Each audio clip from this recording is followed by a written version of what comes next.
నమస్కారం. మేము వచ్చేసి పుష్కల్ అగ్రోటెక్ కంపెనీ నుంచి వచ్చామా. ఆ. ఓకే.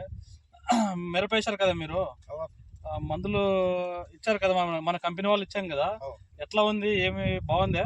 పర్లేదు సార్, బాగా మీరు ఇచ్చినప్పుడల్లా గ్రోతింగ్ బాగా ఏర్పడింది. బాగా ఏర్పడింది. ఎన్ని రోజులు కొట్టారు, ఎట్లా వచ్చింది, ఎన్ని రోజులకు రిజల్ట్ వచ్చింది? 4 రోజులకి చేంజ్ అయింది సార్. 4 రోజులు చేంజ్ అయింది. ఫస్ట్ ఇవి కొట్టారా మీరు? ఫస్ట్ 3 రకాలు కొట్టారా? 3 రకాలు కొట్టాం. ఇది వచ్చేసి యశస్వి అండి, ఇది వచ్చేసి ఎస్ పవర్ గోల్డ్, ఇది వచ్చేసి అఖండ అనమాట. ఈ మూడు వాడినారు రైతు వచ్చేసి మనకి. రిజల్ట్ వచ్చేసి మనకి ఈ విధంగా చూపిస్తా ఉన్నారు అనమాట రైతు.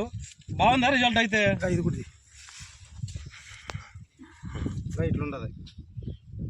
ఇట్లా ఉందా సార్? Okay okay. ఒకసారి మనం ఇట్లా రైతులు గమనించినట్లయితే ఈ విధంగా వచ్చేసి రైతు చూపిస్తా ఉన్నాడు ఈ విధంగా రిజల్ట్ వచ్చిందని. బాగుందా? బాగుంది సార్. వాడుకోవచ్చా రైతులు కూడా? వాడుకోవచ్చు. ఓకే ఓకే అండి. ఎట్లా మీరు మామూలుగా వచ్చేసి బయట వాడుతూ ఉంటారు కదా, వాళ్ళకి ఇక్కడ ఏమైనా తేడా ఉందా మనకి? అర్థం సార్, ఇది కూడా అర్థం, మరి బెయిల్ కూడా వాడుతున్నాము. అంటే ఇది స్పాట్లో మనకు మంచి రిజల్ట్గా వచ్చింది.